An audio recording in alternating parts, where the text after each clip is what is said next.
Hi there, Sanbonani Molweni. Welcome to Fix channel. If you're here, please subscribe before the end of the video. If you're returning, thank you for love and support. I appreciate you. Ithando nesithembu isithembu umakhwela, umabiyela, umsele kusibindi, social media, obuza ukuthi amahle u-face drive yini. Abanye bayavuma, abanye abavumi. Kulaba abangavumi ilapha-ke lento esixoxayo. Umakhwela number 5 kaBabumseleko. Number 5 yena noMakhumalo noMangwabe basesigabeni esifanayo. Noma ngabe kuthiwa sekuyenzeka uBabumseleko evelenza izinto zamakhwela aziqede, lezi-ke zesizwe lesikhuluma ngazo nesintu, angeke umakhwela abe number 3, uzoba number 5 ngoba uMakhumalo ilobolo liphumile, kuMangwabe ilobolo liphumile. Lokho kuba qualifier as amakhosikazi kaBabumseleko. Zikhona-ke lezi zinto ezishodayo ngokwesizulu, kodwa umakhwela eselotsholwe naye oyilobolo liphumile kubo, kwenzeke ngithi sizama ukuthi lento mhlawumbe sichaze ngendlela ezoba lula. Kwenzeke uMseleko avele eqede kumakhwela, ngeke umakhwela eqe uMakhumalo. Futhi le nto angazi ukuthi wayinzima ngoba nakho kuMakhumalo nokumayeni ade kubangwa nje ukuthi uMseleko walobola bani kuqala, sagcine sangazi. Angikho-ke lapha ngizophendula lo phiko ukuthi amahle umamkhulu ngokuthini. Ngenzeka ukuthi uSibindi ngempela ulobole amahle kuqala. Mayelobole amahle kuqala umamkhulu ngomthetho wase-South Africa futhi unkosikazi kaAmahle, ayikho into eshintshayo lapho. Umthetho uyasebenza. Yes, isiZulu nesintu sihamba eyawo indawo, kodwa-ke lokho ukuthi mase kulotsholiwe laphuma ilobolo kwaba nobufakazi, yahlangana imindeni ewu2, uqala nje imvulamlomo ukuthi kuyakhulunywa. Ngisho kungasala u5,000 ngalolo suku, uma lo mndeni ewu2 ikwazile ukukhuluma kwaba nalezo ingxoxo, kwasala leyo mali. Ake sithi nje eceleni ukucela lokho kukuvela, ngoba ukuvela kuhamba awuveli uhamba ngezandla, uvela mhlambe kukhona inkomo ezu3 or ezu4 la uyakhona. Uqala-ke leyo process, laba ababili okuhlangenwe ngabo sebe husband and wife ngomthetho wase-South Africa. Lento-ke i-serious ngendlela yokuthi ngisho ngabe udade kuyenzeka kuqalwe leyo process ahlale kubo because kubo uzokhishwa ngelanga akhishwa ngalo. Kwenzeke kube khona ophazamisekayo kubona bobabili, mhlawumbe kube umnyeni or udade. Kuzomiwa kule mndeni ewu2 ngoba umthetho uthini, bawu-husband and wife. Mhlawumbe ukuphazamiseka ngisho ukuthi kwenzeke kudlule omunye emhlabeni, akusezukuba lula manje ukuthi umndeni unyakaze ngaphandle kwalo. Ngobani? Ukulobola eSouth Africa kumshado, nakuba kungasiwo kumshado lo isintu amasiko amaningi, ake ngithi nje isiZulu ngoba sikhuluma ngabakaZulu manje, aba-recognize bona izomshado bafuna kuze kufike ekugcineni. Ibhokisi-ke inyongo ingakafiki masekulotsholiwe kwanobufakazi nencwadi efakazela lokho. Laba ababili okuhlangene ngabo bawu-husband and wife. Ngaleso sizathu-ke yikho sithi amahle umamkhulu. Uyayithanda leyo nto noma uyithandi injalo. Iyenzeka futhi le nto uthole ukuthi nala indabeni angazi mhlawumbe indaba uyibona ezinye unganaki noma awazi mhlawumbe wafunda. Kuyenzeka ukutholakala ukuthi usisi akahambanga, walotsholwa waba kubo, wahlala isikhathi eside, wangaphatheka, wagula. Manje umnyeni ukhona, sekuzobuzwa umnyeni ukuthi kwenziwa njani-ke, ngoba phela uwunkosikazi womuntu manje ngomthetho. Noma igama elithi ingodoso or ingodosi likhona, igama nje. La eSouth Africa umthetho wakhona uyasebenza. Akusho futhi ukuthi ukuvuma ukuthi kunomthetho sekusho ukuthi amasiko asiwahloniphi or asiwalandeli. Ngizama ukuchaza le ndaba-ke yaSibindi noAmahle ukuthi uSibindi amahle indaba kuthiwa u-first wife. U-first wife ngoba uSibindi ukukhiphile akukhiphayo kubo.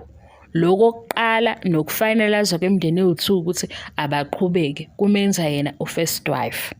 Ngapha ukwenza i-example ngothando nesithembu ingoba ngiyazi ukuthi uMakhumalo noma ngabe asiwubonanga lo mshado okhuluma ngayo lo wasesigcawini, usekhona omunye olandela bona, angeke azabeqe ngisho kuthiwa leyo nyongo uthelwa yona kuqala, angeke abeqe ngoba uyazi ukuthi uMakhumalo uyi-third wife kwisho esibukayo, uMangwabe uwu-4th, uMakhwela u-number 5. Angeke asuke ku-number 5 ngokuthi usethola inyongo azoba u-number 3. Ayikho complicated ukuthi nje umshado la eSouth Africa kuhambisana nomthetho obekiwe. Amasiko-ke kuba nama-celebrations amaningi alandelayo agcinwayo ngendlela esijabula ngayo ngokwamasiko ethu, kodwa umthetho into oyifanelezile phansi akwazi ukuthi uyiphikise. Kuyenzeka kube khona omunye mhlawumbe uthola ukuthi uhlale kubo isikhathi eside elotsholiwe, safika isikhathi sakhe. Mase kufika isikhathi sakhe, umndeni uthola ngalelo langa ukuthi unkosikazi lo. Ngobani? Sekufanele ukuthi umyeni wakhe asho ukuthi kwenziwa njani. Abazukwazi ukunyakaza ngaphandle kamyeni ngoba umthetho manje usungenile, uwumthetho. Manje-ke ayifuni lento siyenza ibe yinto ulokhu uthi wena kuyophuma kiwe esigcawini, mhla kwayiwe esigcawini kube-ke kubonakala isigcawu siyodicide ukuthi u-first wife ubani, happy birthday. Asikho isigcawu esiyodicide ukuthi u-first wife ubani, isigcawu siyoqeda ngokwesiZulu ngokwesintu kuphela. Mawuthi kuyophuma ukuthi esigcawini kusine bani, happy new year. Uyangizwa ukuthi ngithini? Ngithi happy new year. Ama-shows afana noMamezala, uMamezala nobani, ihleze zivezwe izinto ey'nje. Kuvezwe futhi ukuthi le ngxabano abantu abadala mhlawumbe bona khona into abasala kuyona, basale ekutheni bona bazi ukuthi ilobolo imasisazokukhipha. Yes, kunjalo ngokwekhaya nangekhaya ngemthetho yakhona, kodwa umthetho uthi lo okuhlangenwe ngayo usengunkosikazi. Ngisho abahlukanayo ngeke ngibone la kodade ku-social media kukhona into abehleze beyiziba. Uma omunye eshilo ukuthi hayi ngashiya ngahamba, mase kuya eyabuza ukuthi wamdivosa yini, akafuni ukuphendula lowo mbuzo. Abanye bayakubalekela kanti uzothola ukuthi washiya isigebengu esicalculative.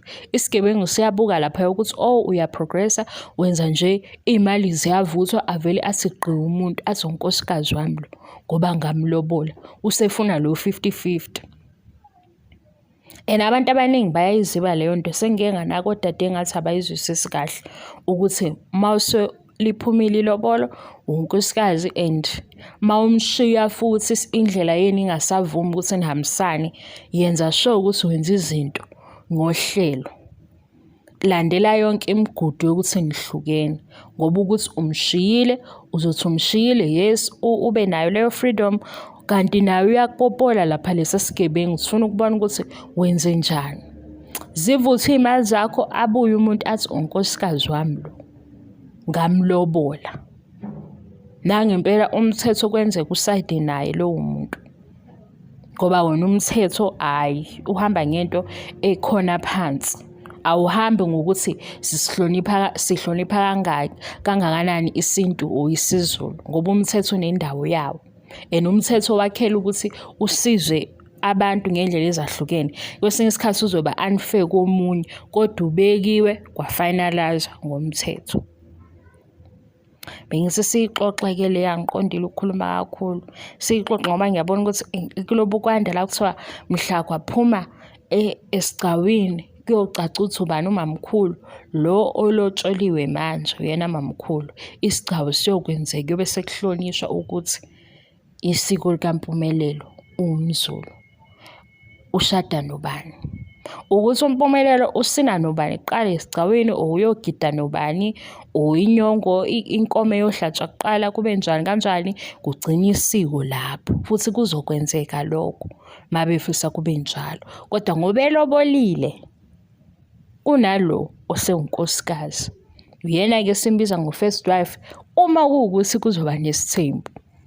ngoba isithembu masingabanga khona uyosala nalo enkosikazi wakhe asazi. Bengiqonda ukuphendula kulabo abaphikayo ukuthi u-first wife yilo okhishelwe inkomo kuqala. ESouth Africa ke kunjalo. Ngeke ngikhulume ngezinye indawo, ngikhuluma ngeSouth Africa esingaphansi kwayo sisonke. Ngisho ungaba kuluphi uhlanga, ngoba ngike ngabona ikhona indaba eke yatrenda futhi omunye usaziwayo esho ukuthi uyazi ukuthi unkosikazi ngokwelobolo kodwa akafuni ukuthi kube njalo, ufuna yena ukuthi econsider unkosikazi mase kuqedwe konke. Kodwa uthe uyazi lokhu, uyakwazi. Lana-ke ngizochazela lo ukuthi akakwazi yena ngoba isiZulu kufanele kusinwe, kuphambanwe, kube njalo, kuzokwenzeka lokhu. Kodwa umthetho ophansi walapha eSouth Africa, husband and wife ngaleli suku kuhlangana kuqedwe. Uma nje kuvunyelene ngalolu suku kwakhulunywa, baba khona abazali, baba khona abadala, yaphuma leyo mali ephumayo, zasala lezo nkomo ezisalayo, nishadile.